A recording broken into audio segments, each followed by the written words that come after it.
دیدہ انجم میں ہے تیری زمیں آسماں، آہ کہ صدیوں سے ہے تیری فضا بے اذاں۔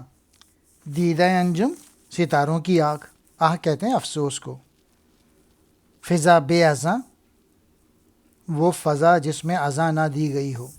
علامہ اقبال کہہ رہے ہیں اے قرطبہ کی مسجد، ستاروں کی جو نگاہ تھی، جو تیری زمین ہے اس کو آسمان کا رتبہ حاصل ہے، لیکن افسوس کہ صدیوں سے جو تیری فضا ہے اس میں اذاں کی آواز نہیں سنی گئی، یعنی کسی نے تیرے صحن میں اذاں نہیں دی۔ کون سی وادی میں ہے، کون سی منزل میں ہے، عشق بلا خیز کا قافلہ سخت جاں۔ عشق بلا خیز انقلاب پسند مومن، قافلہ کہتے ہیں کاررواں کو، سخت جان سخت محنت کرنے والے۔ اقبال کہہ رہے ہیں کہ وہ مومن اور وہ سخت جان، یہ مسجد ان لوگوں کا انتظار کر رہی ہے جو یہاں آ کے تیرے صحن میں سجدہ ریز ہوں اور دوبارہ آواز اذاں کی گونجے۔ دیکھ چکا المانی شورش اصلاح الدین، جس نے نہ چھوڑے کہیں نقش کہن کے نشاں۔ المانی کہتے ہیں جرمنس کو، شورش کہتے ہیں شور، نقش کہن پرانے نشاں، اصلاح کہتے ہیں بہتری۔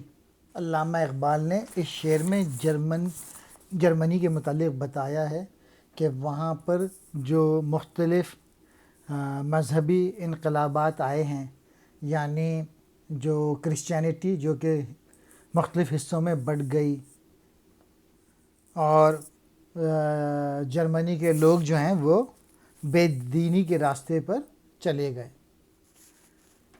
حرف غلط بن گئی عصمت پیر کنشت، اور ہوئی فکر کی کشتی نازک رواں۔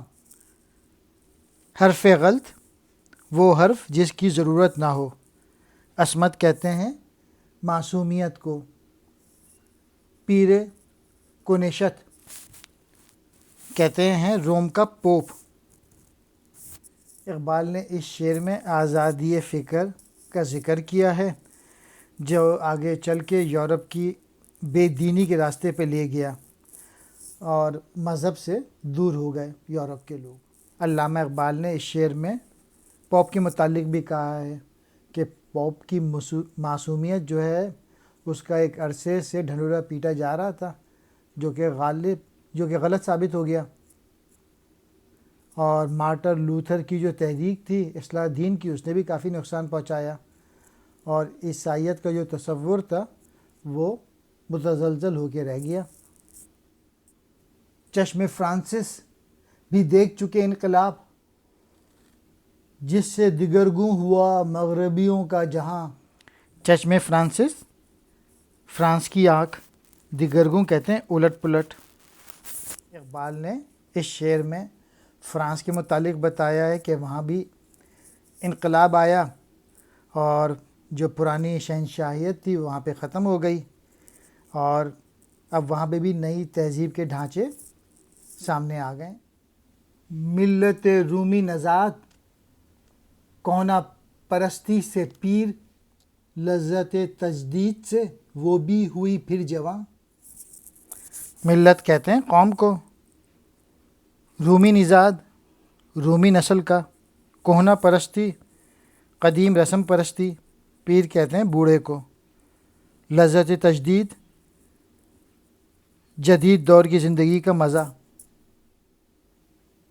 اضراب کہتے ہیں۔ اقبال نے اس شعر میں جو اٹلی کے باشندے ہیں، جو روم کے جو باشندے ہیں، جو کہ پرانی چیزوں کی پوجا کرتے تھے، تو ان کی تہذیب بھی آخری حصے پہ جا پہنچی، اور وہ بھی اب جمہوریت کے ڈھانچے میں اپنے آپ کو جوان سمجھنے لگیں اور اپنی عظمت اور اپنی برتری کے دعوے کرنے لگیں۔ روح مسلماں میں ہے آج وہی اضطراب، راز خدائی ہے یہ کہہ نہیں سکتی زباں. اقبال نے اس شعر میں مسلمانوں کا ذکر کیا ہے کہ جو مسلمان کی روح ہے اس میں بھی بے چینی ہے اور معلوم نہیں یہ کیا ہے. دیکھیے اس بحر کی تہ سے اچھلتا ہے کیا, گنبد نیلو فری رنگ بدلتا ہے کیا. گنبد نیلو فری کہتے ہیں نیلے آسمان کو. اقبال کہہ رہے ہیں کہ دیکھیں سمندر میں طوفان آنے والا ہے اور دیکھیں اس کی تہ سے کیا نکلتا ہے اور آسمان میں کیا رنگ بدلتا ہے. اس دنیا میں 80-90 سال میں بہت تبدیلی ہوئی. آسمان کے نیچے پاکستان انڈیا کا بٹوارا ہوا, پھر پاکستان اور پھر بنگلہ دیش بنا, پھر اس کے بعد